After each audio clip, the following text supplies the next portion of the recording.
Welcome everyone to TPN's webinar today on buy, sell or hold. What are investors doing at the moment? In fact, why don't you log on to the YouTube channel and enter your buy, sell or hold preference of what you're doing at the moment into that chat. With me in studio today, I have Jade Matembo. She's our legal counsel and she's going to be facilitating the chat on my behalf. So any questions that you do have through the course of today's webinar, please do post your questions and then Jade will ask those questions and facilitate that I answer them. If I'm looking a little blurry, remember the cog on the bottom right hand side of your screen. Click on the cog. Change the settings quality to 720 and above, as is being displayed on the screen at the moment. And then of course we're going to have our feedback form in the last 15 minutes. So in that feedback form, please share with us your feedback on this particular session, and most importantly, what other data analytics or information you're looking from us, and we'll absolutely go away, get that data together and present it at the next webinar. But right now, let's move on over to the presentation that we've set aside for today, buy, sell or hold. And I do hope that everyone is feverishly submitting their answers as to what you're doing at the moment. What is the market about at the moment? So let me tell you what the data is telling us. In today's agenda, folks, I'm going to be talking for about 20 minutes. This is not going to be a long session. We've got some interesting data and I want to set the scene for what you can expect from today's session from us. And of course, we'll have those questions and answers at the end as well. So we want to share with you about the market. Who are our buyers? What's happening from a buyer perspective? Let's look at the sellers. Of course, you want to know the returns. What are the risks? Is there an impact depending on location? And of course, we're going to have a look at commercial real estate as well. So let's jump straight in and let's start with the buyers. So for today, I want to have a look at, and we looked at the deeds database for this, we want to have a look at the number of transactions that we're seeing out there in the market at the moment. I don't know how many of you remember the boom period in the early 2000s, 2004, 5 and 6. And if you'll recall, properties were selling for 25 to 30% more than what they were bought for literally a year ago. Speculation was rife. People were buying off plan and literally selling the property at the time of delivery without ever having paid one bond repayment at a profit of 25 to 30% just in that 1 year. At that time, the number of sales transactions in the residential market sold to natural people peaked out at 475,000 properties per annum. We then entered 2007, and if you recall, in 2007 it was the start of the National Credit Act. So credit became a little tighter, and this is important. Then we had the recession, the global financial crisis of 2008 and 2009. And what happened there? Well, the number of property transactions halved down to 235,000 properties from its high of 475,000 transactions the year before. Then we've had quite a stagnant flat period between 250 and 270,000 properties selling per annum until we hit 2018, 2019. And the number of transactions declined again to 235,000. And then the year of the pandemic, the year 2020. And here, the number of transactions decreased again by 15% last year to 199,000 residential properties sold to natural people. So that's the total number that we're looking at. Importantly though, the property market is very much being supported by the banks in terms of mortgages, in terms of the number of mortgages that are being granted during this period, which have remained quite stable at between 140 to 160,000 per annum. So let's have a look at in a decade, because I think this expresses it a little better. If we look at the period of 1990, we had 2.9, nearly 3 million properties were transacted in that decade alone. The number of bonds granted was 50%. So 50% were cash transactions and 50% were bonded transactions. And we're talking, again, residential properties to natural people. Into the boom decade of 2000 to 2009, and you'll see that the number of transactions increases by nearly 1 million. 3.8 million properties sold in that decade. 60% of those properties were sold with a bond. Into the last decade of 2010 to 2019, the number of transactions has come down. Remember, this was the National Credit Act. It was the global financial crisis. Our recovery really has been muted. We really haven't recovered from that decade. 2.5 million properties sold. Banks supporting with 62% of those properties are being sold with a mortgage. Into the last 18 months, the pandemic, the year 2020 and the first half of 2021, the number of properties being sold with a bond has increased to 70%. So absolutely right now, cash buyers have exited the market at the moment. And the majority of sales that are being transacted with a bond. So what has that done then to the sellers? So let's have a look at the sellers, because there's a lot less transactions going on at the market at the moment. How have our sellers then fared? So this particular graph that I've put together talks to us, can you spot a bubble, folks? Is there a bubble in this particular graph? This is the number of properties, or this is the properties that were sold during a specific period that had been owned for 10 years. It's on investment properties only, on residential investment properties. And we're looking at, were the properties sold for a profit or for a loss? So go back to the period of that property boom period. And that's the 2003, 4, 5, 6, and you'll see that the dark green, that heavy dark green, nearly 80% of properties were sold for more than 25% profit. That is fantastic. The story, comes to a crashing end in the global financial crisis of 2008 and 2009, and you'll see that the properties that are being sold at a loss now increased to 26%. That's the red dot in the middle of the graph. So properties, investors are now 26, 1 in 4 investors are selling their property for less than what they purchased it for. What does that mean then in terms of the current situation? So that was a global financial crisis. How then has the pandemic fared in terms of profit or loss for our investor sellers at the moment? So you'll see the red triangle. This is indicating for us properties that are sold at a loss, and that's 20%. So not quite as bad as the global financial crisis. And one could argue, in fact, this is the little star marking, that was the beginning, the onset of the pandemic in April, and now we've got the star, which indicates to us that the number has reduced a little bit, and 18.67% of investors are selling their properties at a loss at the moment. What I do want to highlight is this little spike of the light green into the dark green at the beginning, at the onset of the pandemic. This was quick sales. This was people who got a little panicked, and maybe they'd lost their income, they'd lost their job, they'd been retrenched. We know that 2.2 million people lost their jobs during that 2020 period. And so this quick sell process over here is highlighted, where properties were probably sold for less than what they ordinarily would have in the open market had they not been looking for a quick sell on the property. So this is investment properties. Let's look at the graph, and this here is our bubble. So this is our bubble in the property boom period, and the effect that it had on the losses, spiking out to 1 in 4 properties being sold at a loss.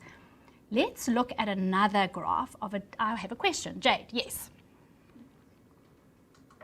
Mish, I have a question from Charmaine Nell.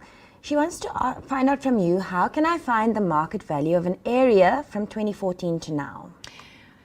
So we have in our system, we have on our shop, shop.tpn.co.za, if you go and have a look at our investor reports, I love our investor reports. If you go have a look at our investor reports for any suburb that you're looking at, or any groupings of suburbs that you want to put together, in there we have the number of sales transactions per area per quarter, as well as the market value of those transactions. And so it's beautiful because it's over a time series, and we split sectional title up from full title, and that gives you the opportunity to see the number of transactions, whether it's buoyant or depressed, and whether those values are going up or down at the moment.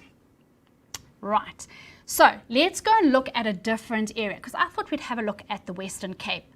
Remember what a bubble looks like on a graph, folks. So this is now the Western Cape. So the Western Cape, you can see nearly 90% of properties were sold for more than 25% of their value in the property boom period. And look at this second little bubble that was starting to develop over here. It didn't get down nearly as far in terms of the number of properties being sold for more than 25%.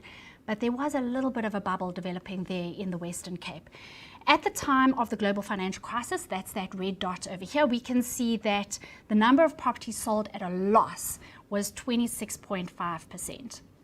So this is 1 in 4 investors at this point in the global financial crisis who were having to sell their properties for less than what they had purchased them for. Come into the pandemic period, and we can see that in the Western Cape, only 12.81% of properties are sold for less than what they were purchased for. So in actual fact, the Western Cape faring better than the investor market for the whole country during the pandemic.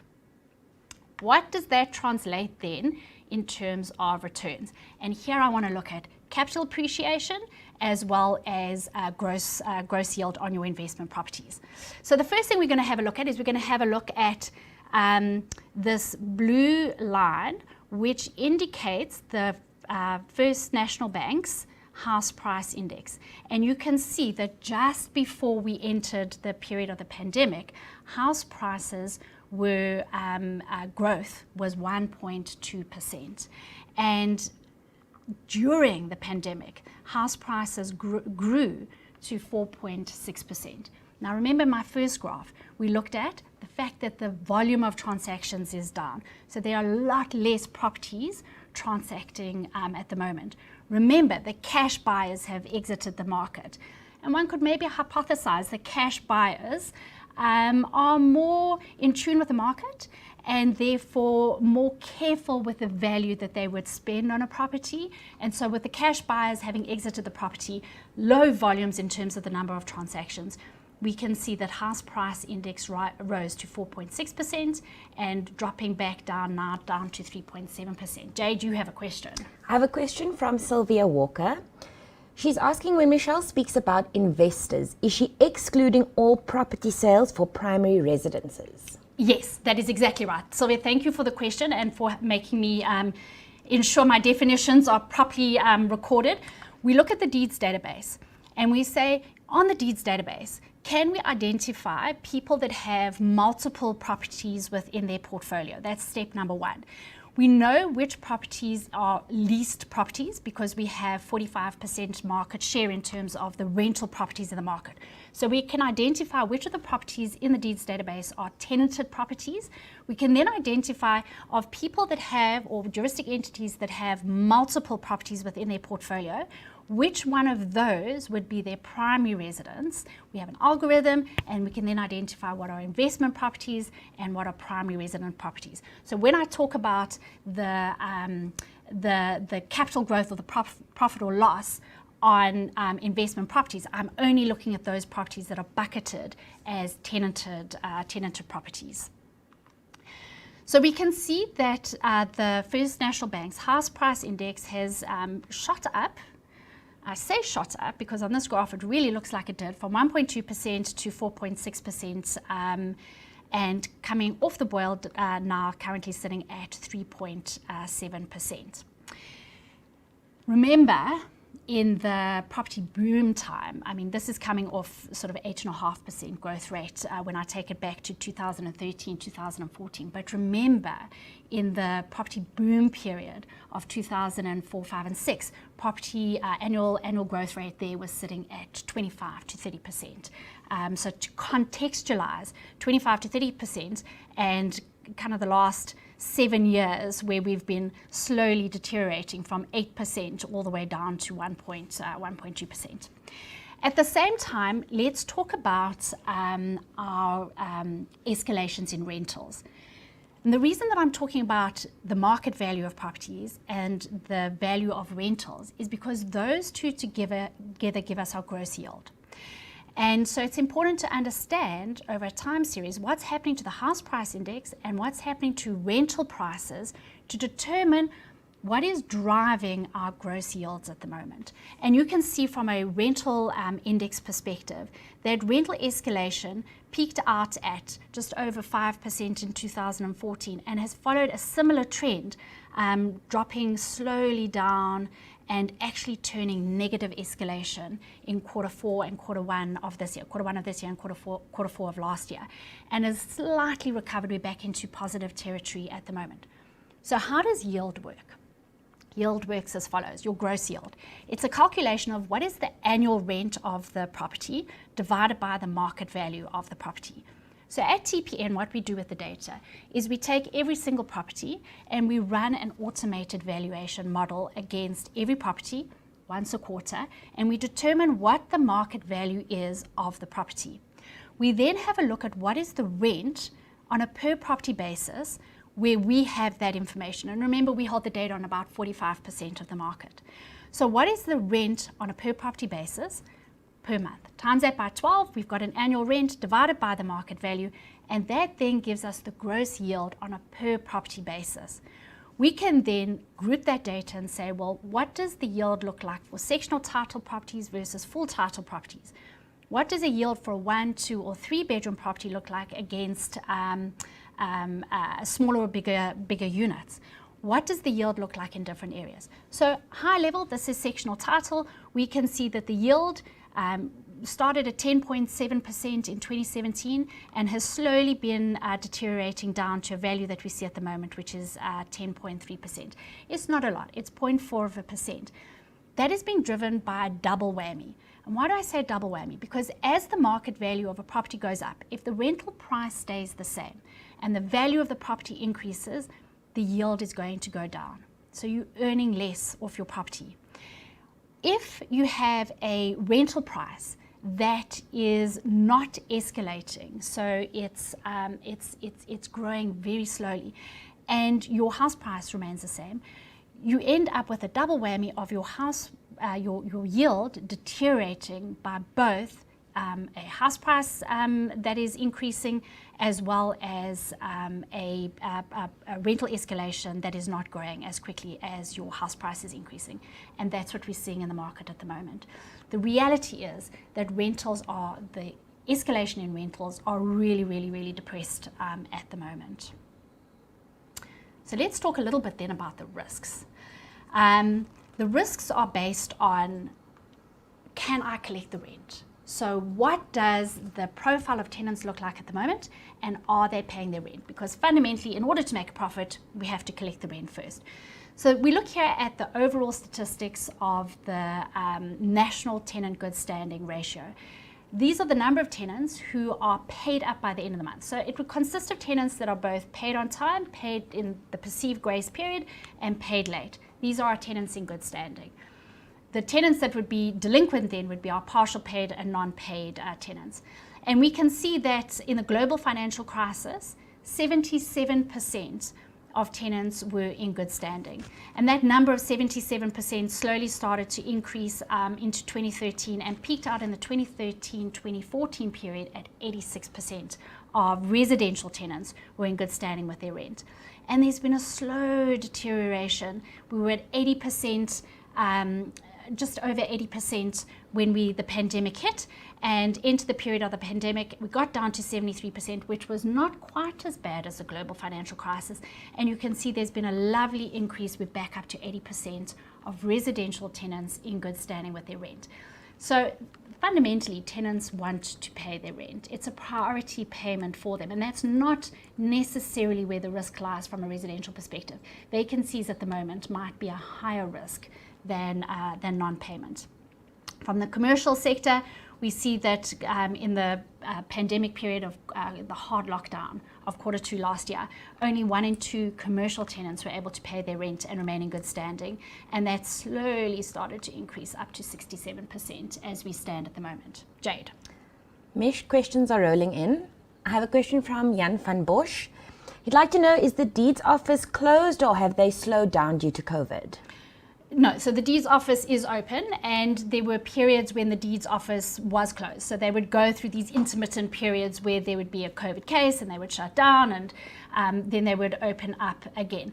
The deeds office is open and the transactions are being processed. So I don't believe there's any delay over there from that perspective. Okay, a question from Nilesh Bala. He's asking, why are you only including sectional title properties for the purposes of your graph? Because the full title was too sad to share. So from a full title perspective, gross yields are sitting at 7.6% at the moment, and for sectional title they're sitting at 10.4%. And I should have shared this. You're right. Our 2 bedrooms perform the best. So your best yield generating property in general is a 2 bedroom, then a 1 bedroom, then a 3 bedroom. Okay, thank you, Mish. And then I have a last question for now from Mduduzizi Chabalala. Will we ever have another boom like we experienced in years 2004, 5 and 6? If we all pray for it. Can we have a moment, please?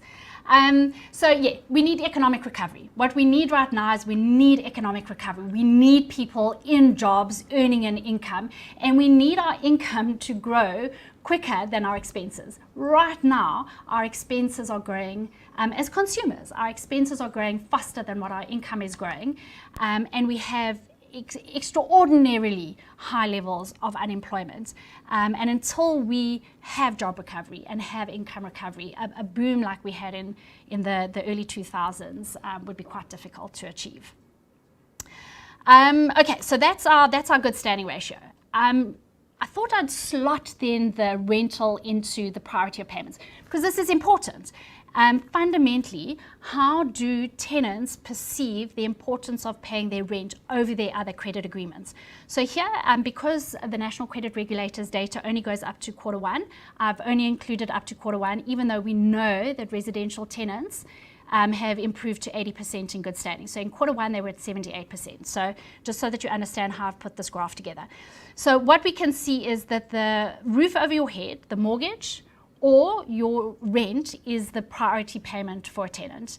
91.5% of mortgages are in good standing, are paid up in current, and 80% of rentals are. And I want to highlight the importance of mortgages, because as consumers, we have over 2 trillion rands worth of debt. And half of that, over R1 trillion of that, is into mortgage lending. So the majority of, or half of the credit lent to South African consumers is for mortgages, is for the roof over your head. Then we've got our credit facilities, which are 75% paid up. We've got our secured credit, which is 73%, our short-term credit, which is 70%, and our unsecured credit sitting at 67%. So we can kind of get an idea of what the priority of consumers are, what the first thing is they're going to pay, and if if the wallet runs out of cash by the end of the month, what the least likely account is that consumers are going to pay at the moment. Let's look at student accommodation, because I've been asked for this graph many, many times, so it's time to do a refresh on this. What I have here is we have the 80%, that's the green line, of the number of tenants that are in good standing, residential tenants that are in good standing. And I've plotted next to it the blue graph, which is our students and how they pay their rent. And I mean, there's a very clear trend here. In Q1 of each year, students are least likely to pay their rent. This is driven by NSFAS payments, right? So students have to wait for their payouts for NSFAS, and that then allows them to go and settle their debt. So as a provider, if you're an investor for a student accommodation, one of the essential components of being an investor is that you have the cash flow to meet your expenses, your property expenses during that Q1. Importantly, you can see that students in good standing almost reaches 90%. So they actually do pay exceptionally well. It's just that first quarter where you have to cash flow it. And the second thing that I want to share is that having a parent co-signed to the lease agreement, or just the lessee and having the student as the occupant, there is a 12% improvement on collections simply by having the parent involved. I think students, I remember when I was 18, my credit profile didn't even feature in my brain. I didn't even understand what that meant, and paying any sort of credit agreements wasn't something that was the highlight of my month. So this is a wonderful way if you have both parent and student involved, and the students are paying their rent on a monthly basis.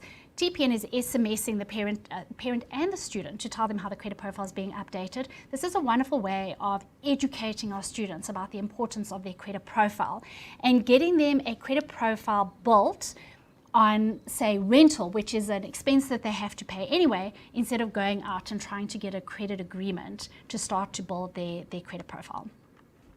Of course, let's look at how we put all of that together. What we have, this is the gray shaded area. So I want to talk about this first. This is market demand. It's based on our clients telling us what does supply and demand look like in the area. Is it strong, average, or weak? We then get a demand rating and a supply rating by aggregating that data together. And from that, we can get the market strength. So the market strength is how strong is the demand side and how strong or weak is the supply side. That'll give us our market strength. This blue dotted line is equilibrium. So anything above the blue dotted line in this area over here, so we have to go back to 2018, this gray area over here is above the blue line. That shows us that there's more demand than there is supply.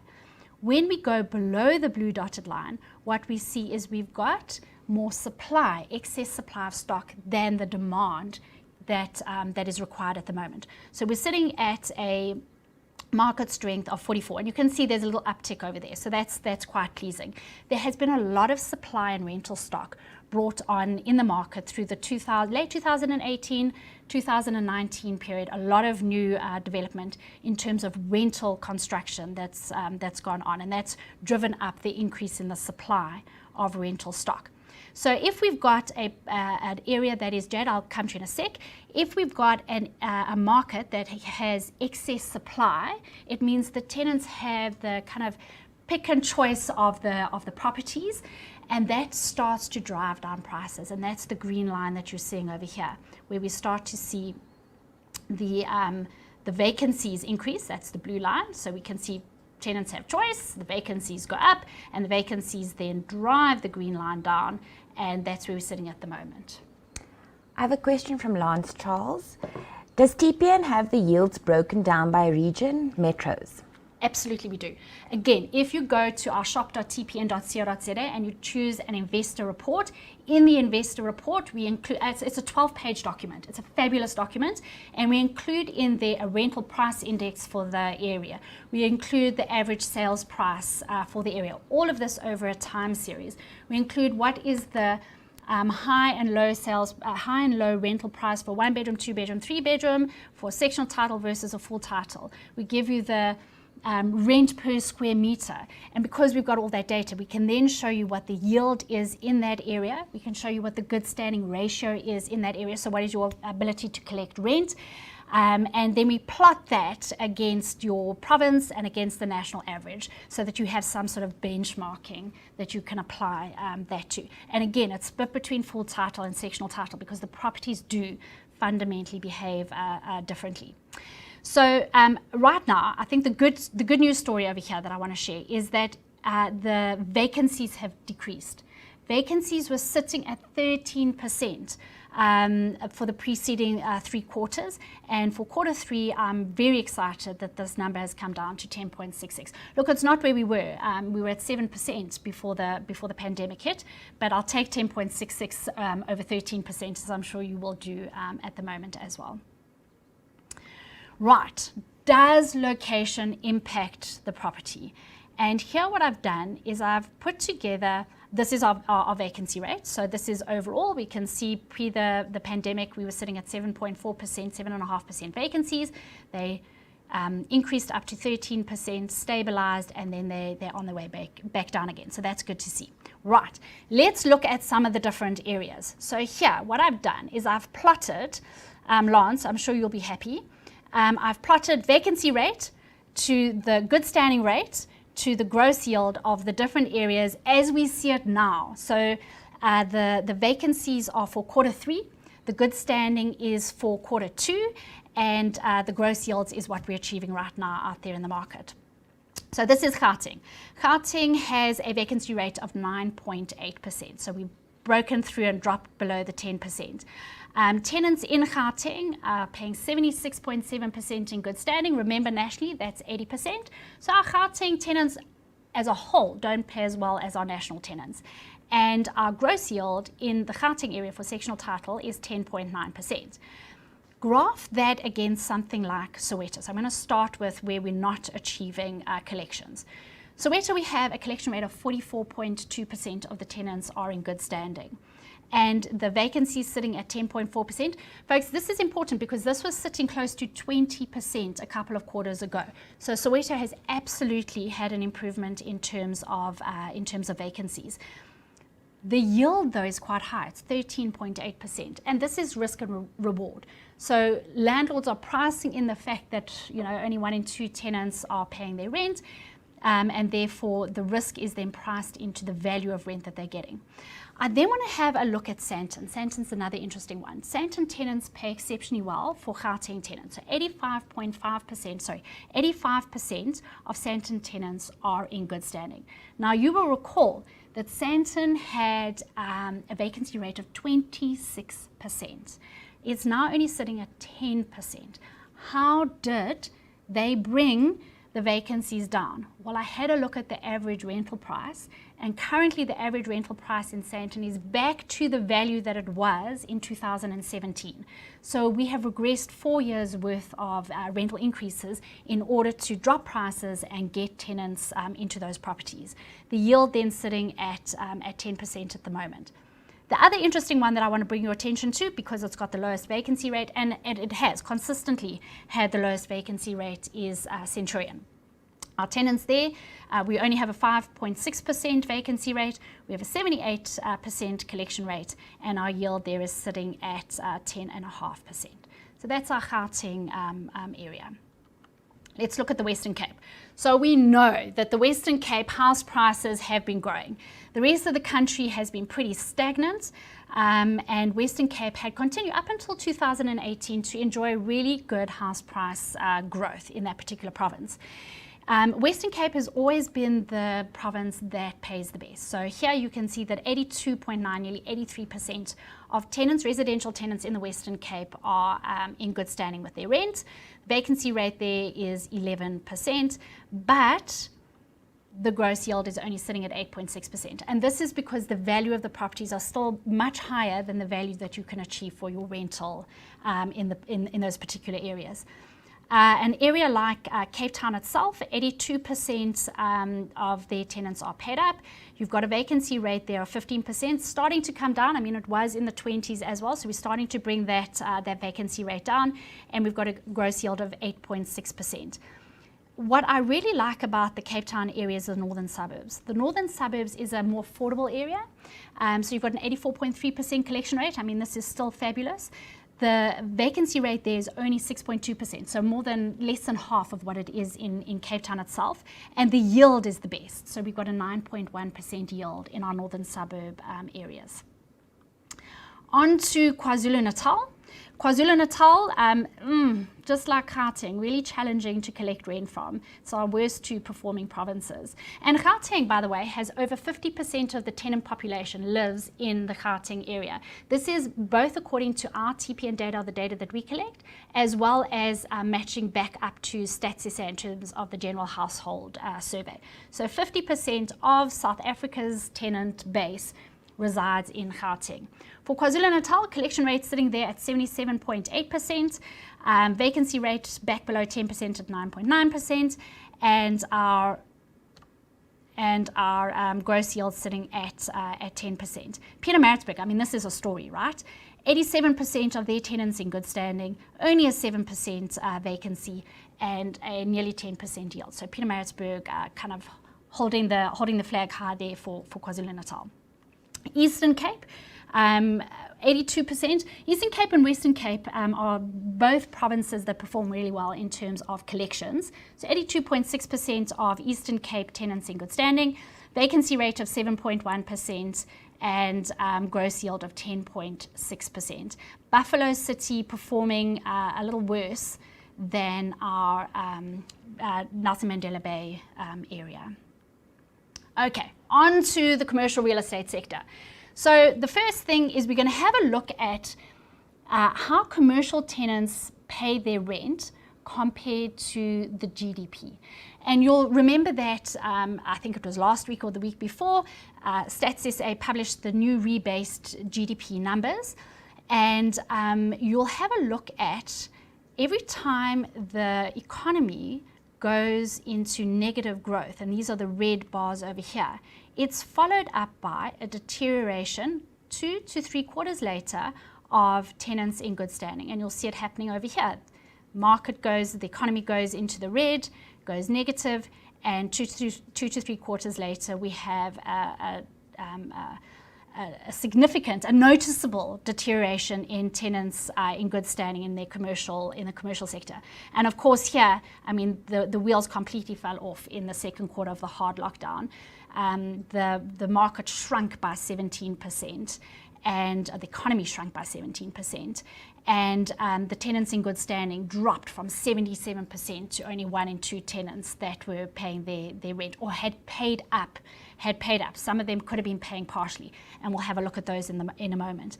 And of course, we've recovered slowly, and we're up to 67%.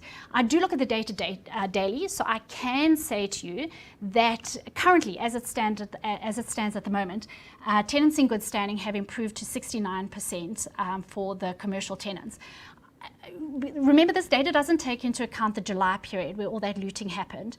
July was not affected, so rental payments in the July period were not affected because the looting happened midway in the month, and most rent is paid at the beginning of the month. I was really quite worried what we would see in the month of August, and it's quite pleasing to see that there hasn't been a significant drop-off like what we saw in the hard lockdown, because that would have been a bit of a worry. Let's talk about business. So we've looked at the gross domestic product, and we can see that when the market turns into negative territory. And now let's have a look at the impact that had on the number of businesses that entered either liquidation or business rescue. So I've plotted the graph by highlighting the global financial crisis in this period, in this grey shaded period over here, and the pandemic in this grey shaded period over here. And so we can have a look at the period of 2008-2009, the number of businesses that went into liquidation was ranging between 800 to 1,000 businesses that went into liquidation per quarter. And in fact, it peaked out a little bit after the global financial crisis, where 1,156 at the peak of this data set, 1,156 businesses entered liquidation in that particular quarter, in quarter 4 of 2009.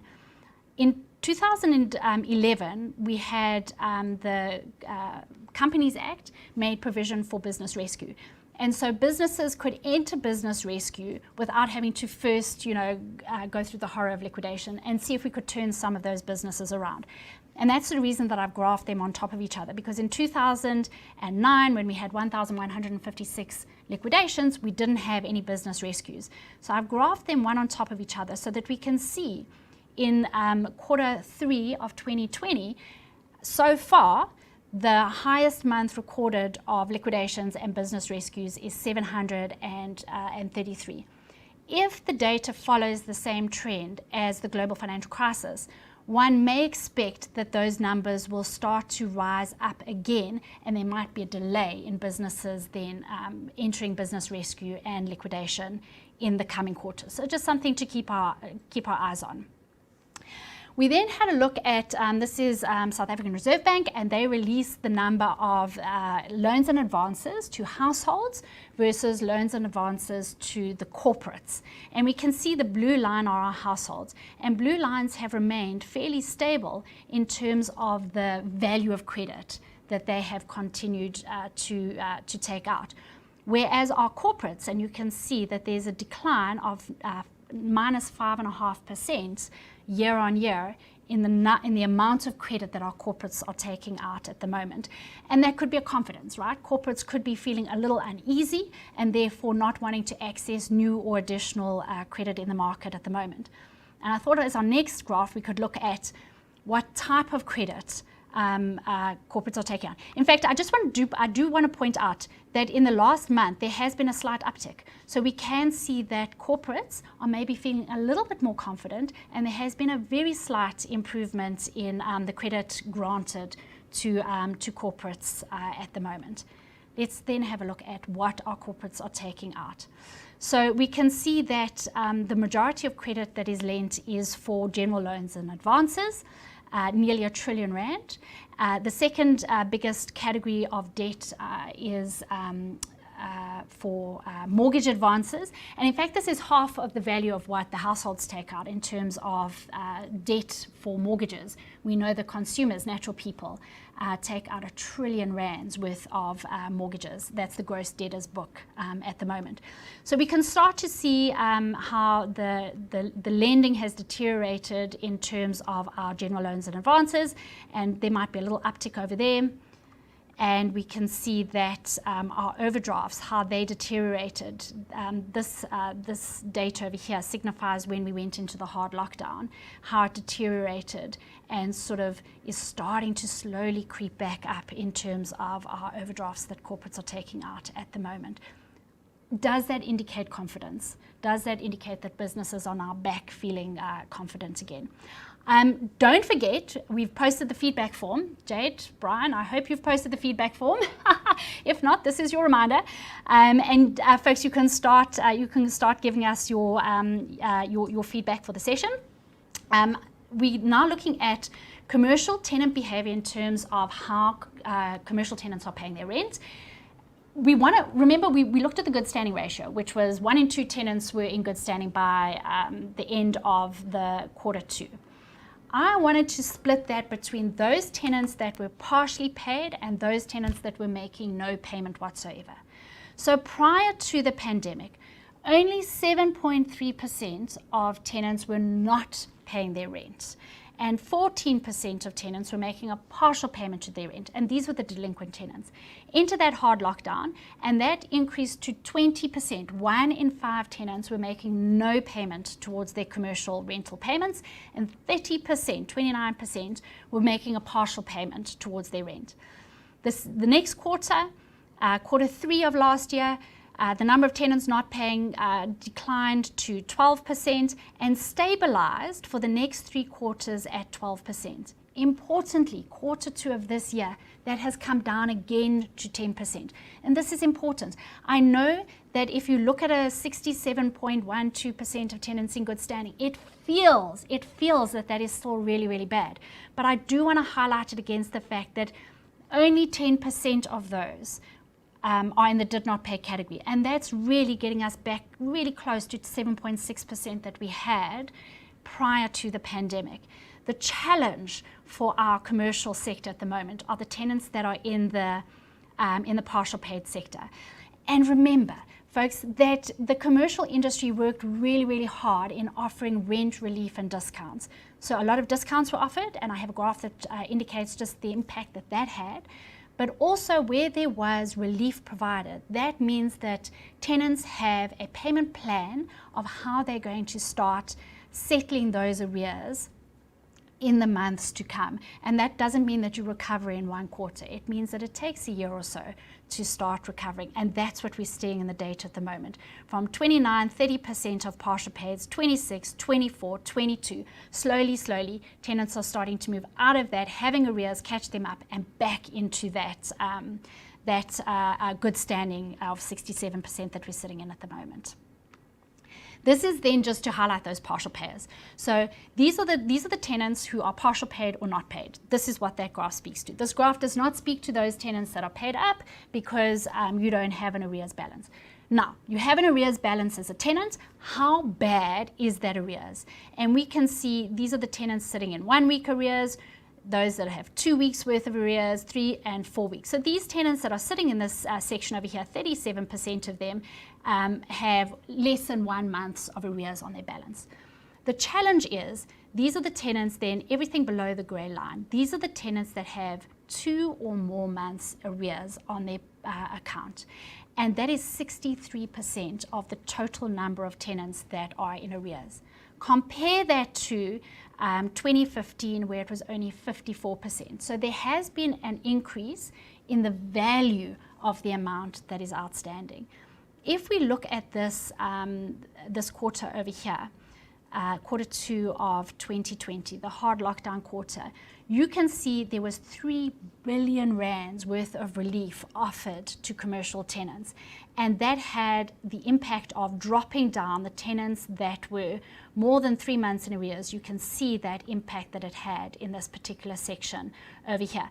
But all it did was defer or delay the amount of arrears. So you can see that it pops quite quickly back up in the next 2 quarters. The challenge for our commercial real estate sector is that 13.5% of the tenants that are delinquent, that have arrears, 13.5% of those tenants are more than 6 months in arrears. And that's really the challenge that our commercial sector has to deal with at the moment. Let's look at it by sector. Again, we look at commercial real estate as a whole. 67% of commercial tenants are in good standing. Our retail tenants really suffered the hardest during the hard lockdown, where that got to only 40% of retail tenants were in good standing in the hard lockdown quarter. Our industrial tenants were at 54% and our office tenants were at 61%. Storage hardly moved, 81%, and they've recovered back up to 90%. Our retail tenants have recovered from 40% up to 66%. Remember that this is preceding the looting.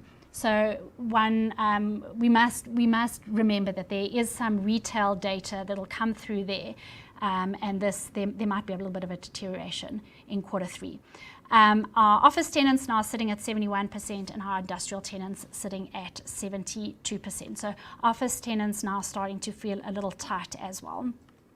If we look at it by rental bracket, and here we look at tenants who pay less than 10,000 Rand per month, 10 to 25,000 Rand per month, 25 to 50,000 and 50,000 and above.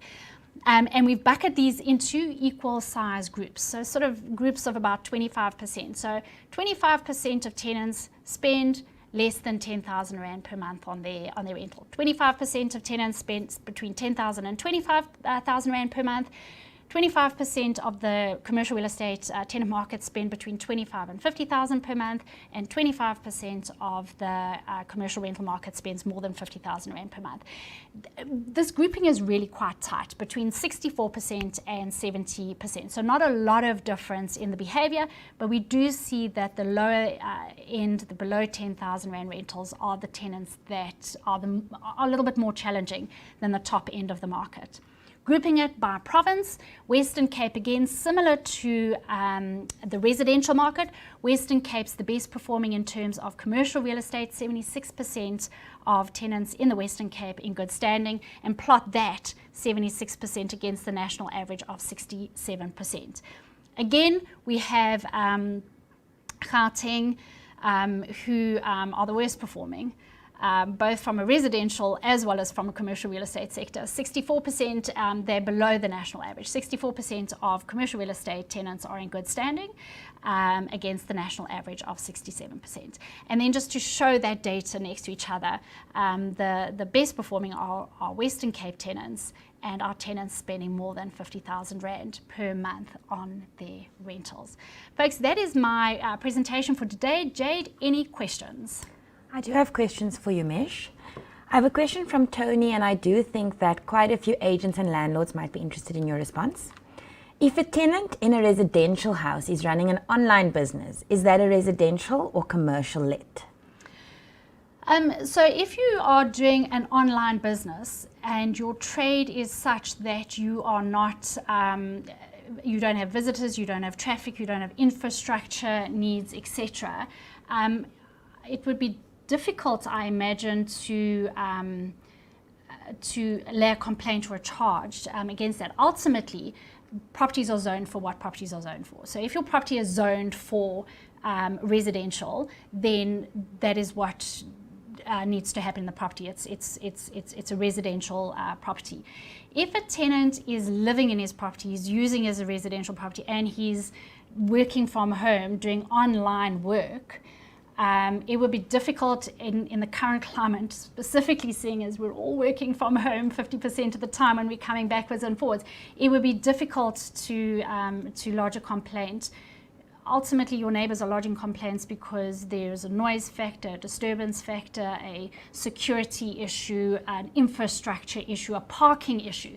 Those would be kind of the complaints that you'd be receiving. So if it's online only, I mean, so many of us are still working from home. Thank you. Jade, as legal counsel, do you have anything to add to that? I think you've covered everything I would have said, Mish. Okay. Disclaimer, guys. I then have a question from Sylvia Walker that we might have to take offline. She's asking, has the number of business liquidations decreased because the actual number of businesses have decreased? This is a fabulous question, and in fact this is an analysis that we want to do. So we look at the data and say how many active businesses are there at the moment, and is the percentage of liquidations versus the number of active businesses as an index, is that increasing or decreasing?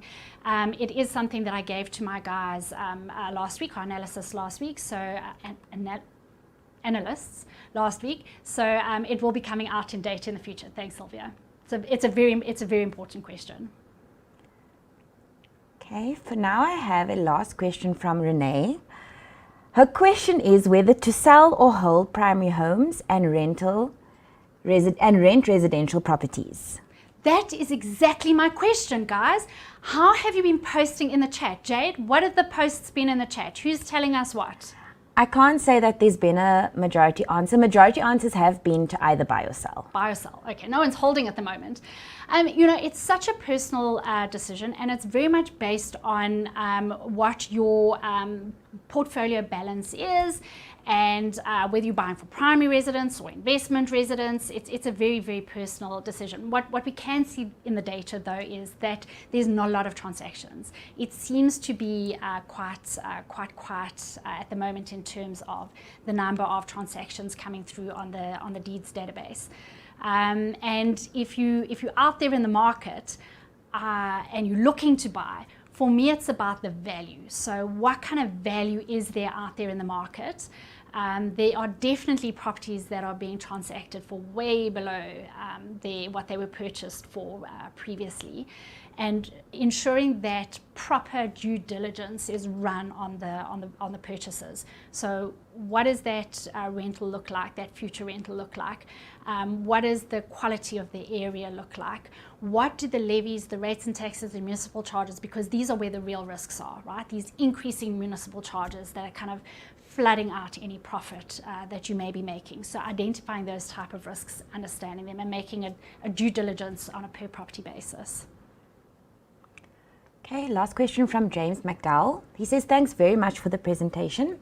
Is there a regional reason why the Western Cape commercial tenants are so good at payment? Probably because their residentials are so good at payment.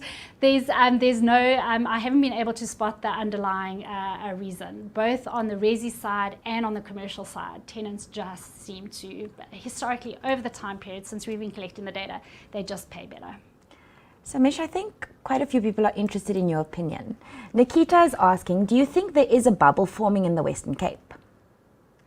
So prior to the pandemic, I would have said that there was a bubble forming in the Western Cape, yes. But post the pandemic, we've had a little bit of a recovery in the prices there at the moment. You can see that the number of properties that are being sold for less than what they were purchased for did not explode the way investment properties did. So investment properties are sitting at 18% sold for less than what they were purchased for. The Western Cape, it's only sitting at 12%. So I did believe there was a bubble forming prior to the pandemic. I don't think there is one now, no. Is that it? Those are the questions. Fantastic. Folks, thanks very much for tuning in. This video will be made available on our YouTube channel, so you can come and watch it again later at any time when you've got some free time again. And please do submit your feedback forms to us so that we can look at other types of data that you are interested in us analyzing for you. And of course, you can log on to our shop.tpn.co.za to purchase any investor reports. You know, those reports are 28 Rand, they're not expensive. You purchase your investor reports and you can have a look at the areas that you are interested in. Thanks very much for tuning in.